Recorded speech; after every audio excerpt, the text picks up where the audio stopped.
1823. El gobernador de Buenos Aires, Martín Rodríguez, envía una delegación a Inglaterra. El objetivo, solicitar un préstamo. Félix Castro y John Parich Robertson son designados para llevar adelante las negociaciones. El gobernador necesita el dinero para obras de infraestructura para el desarrollo de los saladeros. Lo que se pretende es que la provincia ingrese en el mercado mundial como proveedora de materias primas. Finalmente, Castro y Robertson acuerdan un préstamo por 1 millón de libras. Sin embargo, llegarán desde Inglaterra apenas 20.000 libras y otras 120.000 en letras de cambio. Además, los intereses usurarios harán que el monto adeudado crezca enormemente a lo largo de los años. Este es el primer gran antecedente de la deuda externa argentina. Un gran problema que afectará a la nación a lo largo de la historia.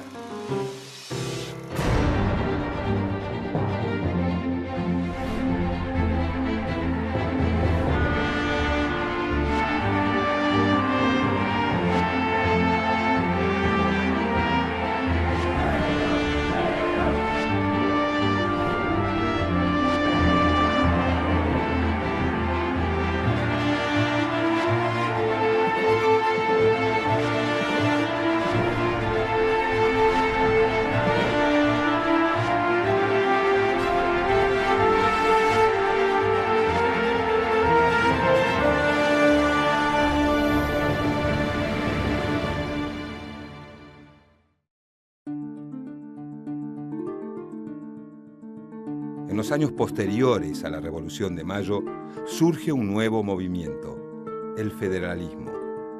Sus dirigentes luchan por la autonomía de las provincias. Los políticos de Buenos Aires aspiran, en cambio, a ser el eje de la futura nación. El 1 de febrero de 1820 se produce la Batalla de Cepeda, que inicia una nueva etapa en las Provincias Unidas del Sur. La victoria de los federales impone la disolución de las autoridades nacionales. Buenos Aires debe dotarse, entonces, de un cuerpo legal, un gobierno y un aparato estatal propio. El gobernador Martín Rodríguez está a cargo de la provincia. Lo sostiene en el poder una alianza donde confluyen hacendados, estancieros y grandes comerciantes. Se hacen llamar el Partido del Orden. Su meta es posicionar a Buenos Aires como proveedor de materias primas en el mercado mundial, lo que luego le permitirá controlar al resto de las Provincias Unidas del Río de la Plata. Pero para eso, el grupo de Rodríguez necesita acciones concretas. Precisa contar con una infraestructura, un puerto y buenos caminos que posibiliten la exportación de los bienes producidos por los saladeros. Decide, entonces, tomar un préstamo. En 1823 se conforma un consorcio integrado por comerciantes porteños e ingleses. Félix Castro y John Parich Robertson son los encargados de viajar a Londres para concretar el acuerdo con la casa Baring Brothers, una importante entidad financiera. El préstamo pedido es por 1 millón de libras. La casa Baring, en principio, solo ofrece prestar el 85% de ese monto. Eso quiere decir que el Estado porteño recibirá 850.000 libras y deberá devolver 1 millón más los intereses. Sin embargo, la falta de credibilidad de los negociadores porteños lleva a los ingleses a reconocer apenas el 70% del valor del mercado. La consecuencia deriva en que los emisarios reciban solamente 700.000 libras. A esa cifra se le restan gastos y comisiones de prestamistas y gestores. Por si fuera poco, la Baring exige que se le adelanten 2 años de intereses. Por lo tanto, el Estado porteño recibe 552.000 libras. Los ingleses desconfían de que las autoridades de Buenos Aires acepten un trato que es claramente desfavorable. Sin embargo, Castro y Robertson se comprometen a cumplir con las duras condiciones. Es así como del 1.000.000 de libras que debía llegar a Buenos Aires para financiar obras, apenas arriban 20.000 libras y unas 120.000 en letras de cambio. Del resto del dinero nunca se tienen noticias. Al parecer, Castro y Parish Robertson embolsan 120.000 libras extras en concepto de comisiones. Este suceso inicia una larga serie de casos en que los negociadores del país parecen actuar más en favor propio o de los prestamistas que en beneficio del Estado. Por otra parte, muchos afirman que ese es el costo que se debe pagar para que las Provincias Unidas sean reconocidas como nación independiente. El 2 de febrero de 1825 se firma el Tratado de Amistad, Comercio y Navegación entre Buenos Aires y Gran Bretaña. De esa manera, los ingleses se aseguran su predominio frente a los capitales franceses. De ahí en más, la Argentina tendrá enormes dificultades para pagar esta deuda contraída de forma tan irregular.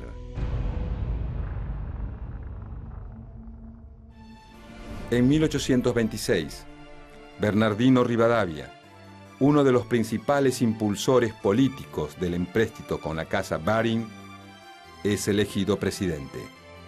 Durante su breve gestión, se pagan las primeras cuotas de la deuda. Pero, con la caída del mandatario, la situación cambia. A partir de 1827 no se realizan pagos. Entonces, los intereses crecen y la deuda se multiplica. Recién, en 1838, el gobernador de Buenos Aires, Juan Manuel de Rosas, decide tomar cartas en el asunto. Le ordena al cónsul argentino en Londres, Manuel Moreno, que se ponga en contacto con los prestamistas. En ese momento, el estado de la deuda asciende a 1.900.000 libras, casi el doble que el monto original. Rosas presenta una propuesta audaz para detener el endeudamiento. El caudillo bonaerense propone entregar la concesión por el guano de las Islas Malvinas, ocupadas por los ingleses desde 1833, y la costa patagónica durante 15 años.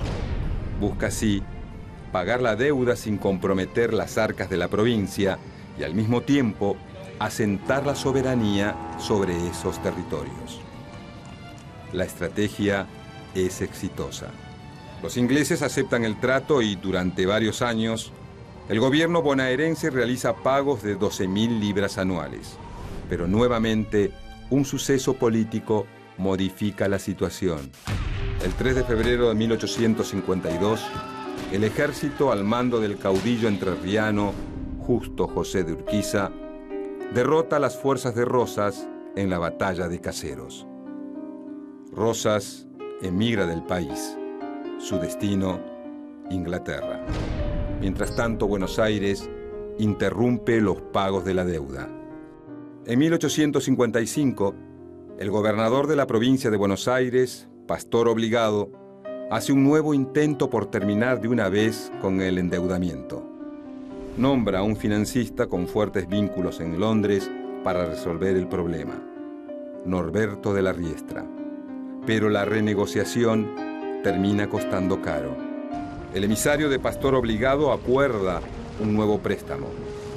Los fondos obtenidos serán destinados a pagar la deuda original. Como resultado de este movimiento, la provincia de Buenos Aires debe 2.618.000 libras. La situación es grave. La deuda se convertirá en un peso para los futuros gobernantes.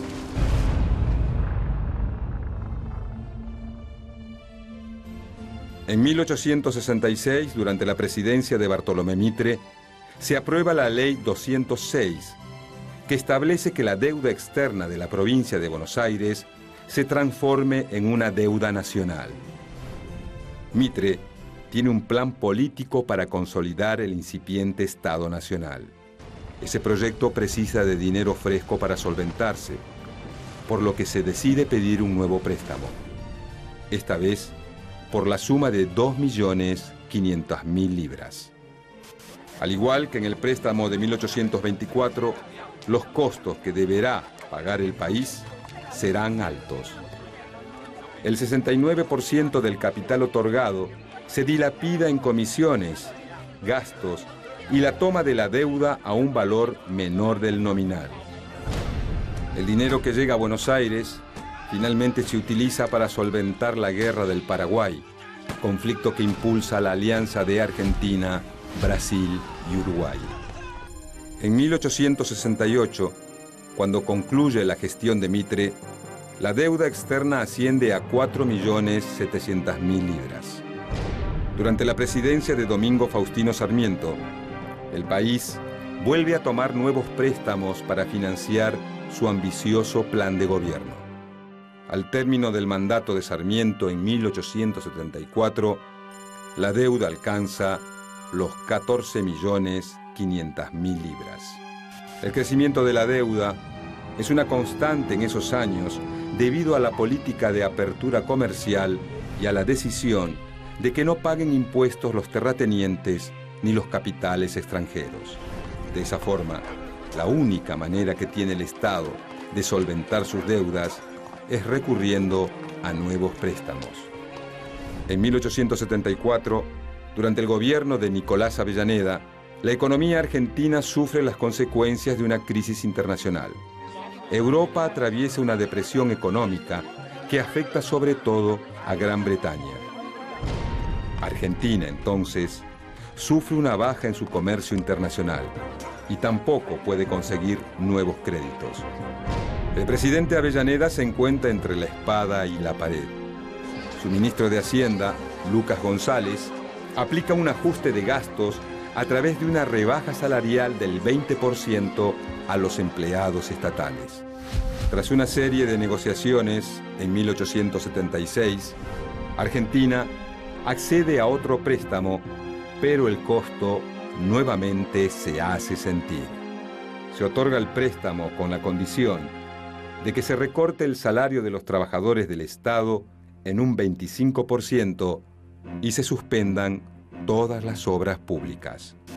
Luego, asume en el Ministerio de Hacienda un viejo negociador de la deuda, Norberto de la Riestra. El flamante funcionario decide reducir nuevamente los salarios y envía al Congreso un proyecto para disminuir las tasas aduaneras. El objetivo es que aumenten las importaciones y, por lo tanto, mejoren los ingresos. De la Riestra entiende que lo único que no debe dejar de pagarse es la deuda externa. Sin embargo, la propuesta encuentra un freno en el Congreso. Carlos Pellegrini impulsa a un grupo numeroso de congresistas y logra rechazar el proyecto. De la Riestra, entonces, renuncia a su cargo. Ya sin el ministro, el Congreso decide aumentar las tarifas aduaneras, lo que permite el crecimiento de la recaudación. La economía parece encauzarse. El monto de la deuda se reduce ligeramente a 14 millones de libras. Sin embargo, pronto la Argentina continuará en el camino del endeudamiento.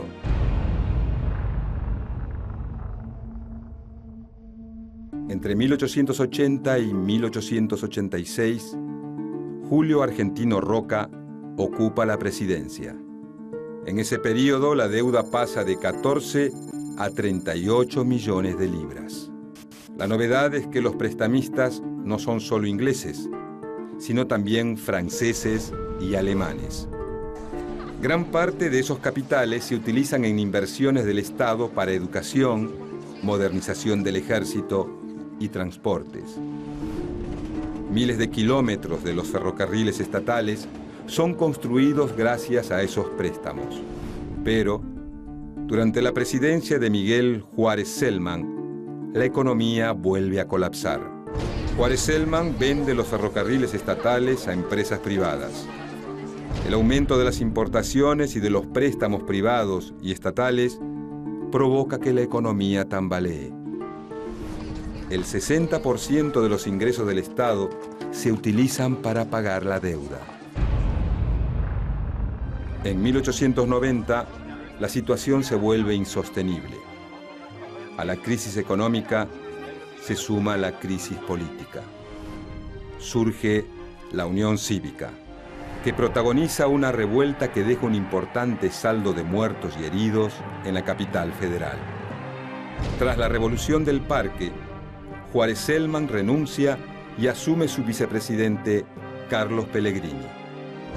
Durante su gestión, Pellegrini consigue el aval crediticio de los grandes terratenientes que se comprometen a prestar el dinero necesario para cumplir con el pago de la cuota de la deuda externa. En 1893, durante la presidencia de Luis Sáenz Peña, recién se termina de pagar el primer empréstito negociado con la Casa Baring en 1824. Han pasado más de 69 años, pero la deuda continúa aumentando con nuevos préstamos que toman los sucesivos gobiernos. Llegando al año 1904, alcanza los 78 millones.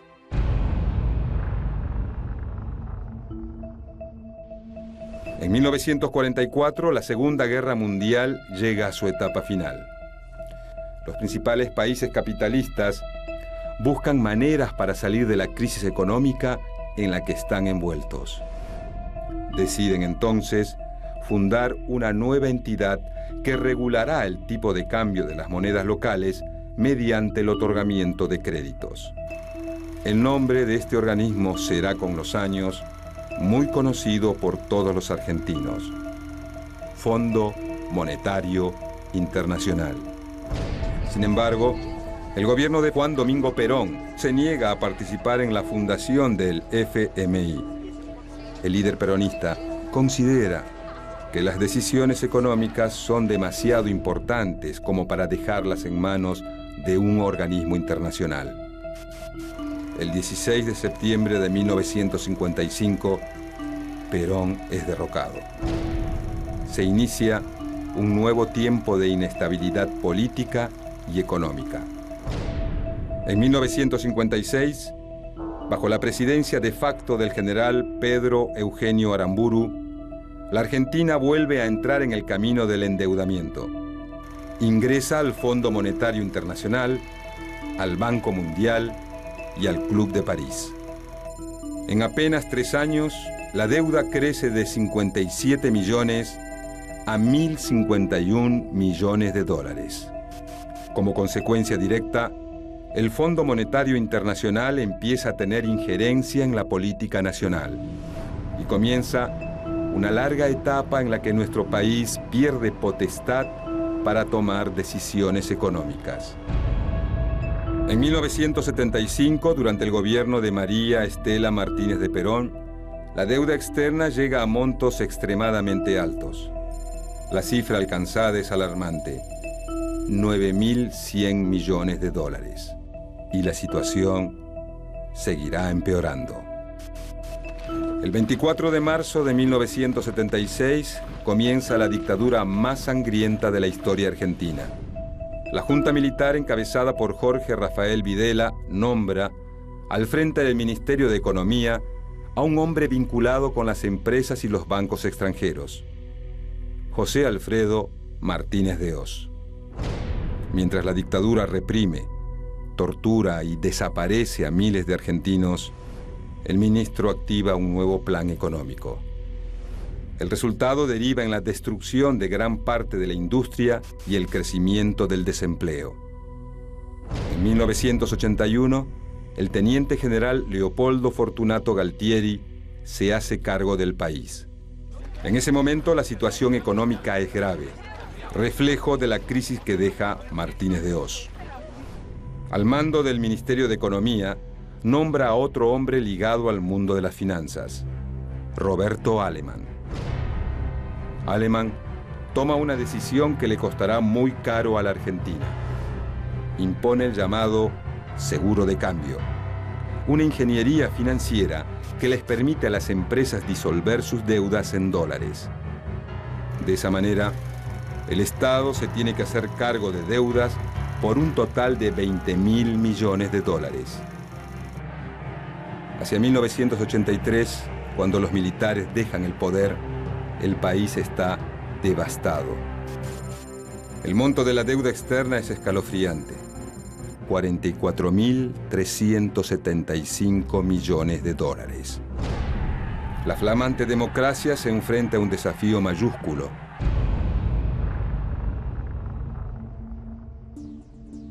El gobierno de Raúl Alfonsín intenta encontrar una salida para el problema de la deuda externa, pero la situación es muy compleja.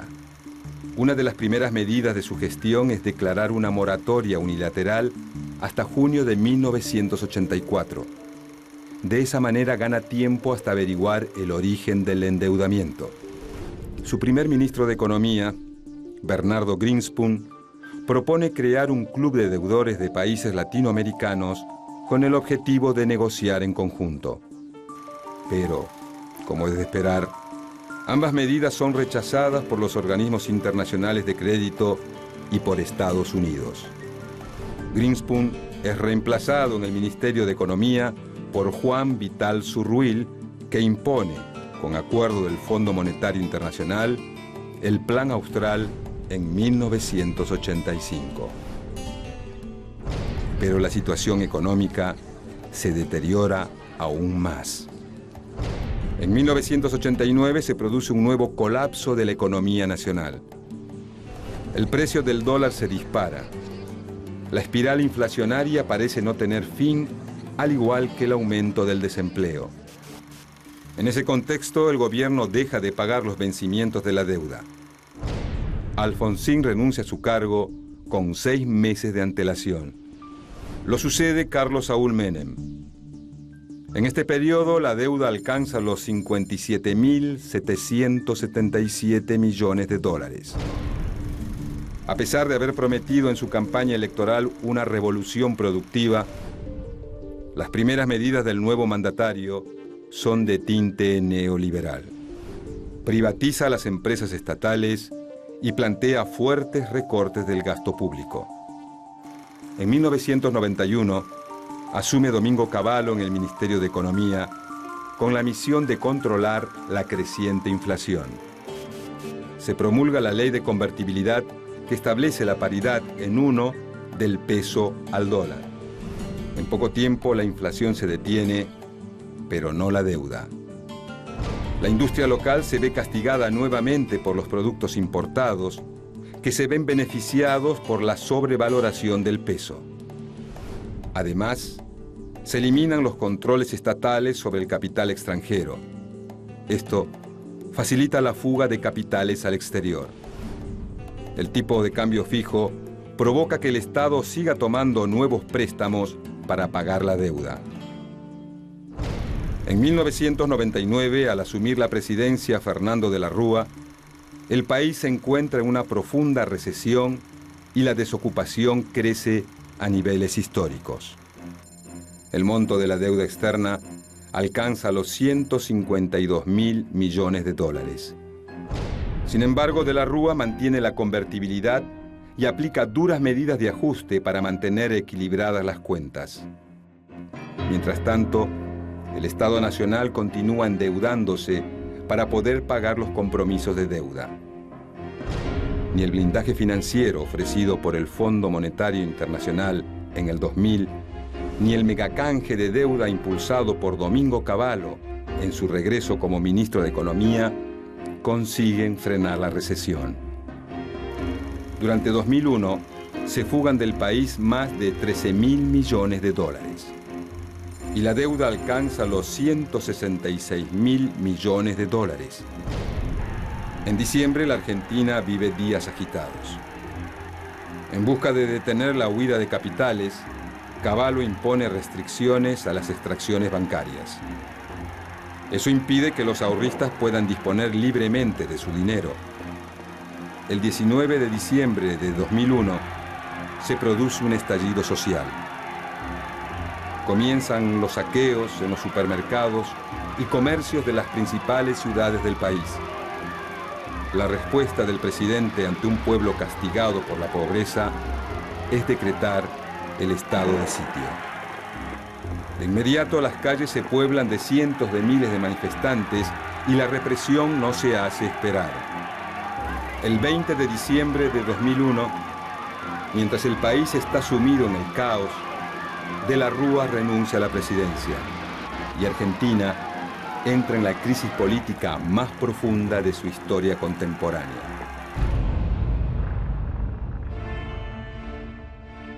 La deuda externa que se inicia en 1824 condiciona duramente el crecimiento de la economía argentina.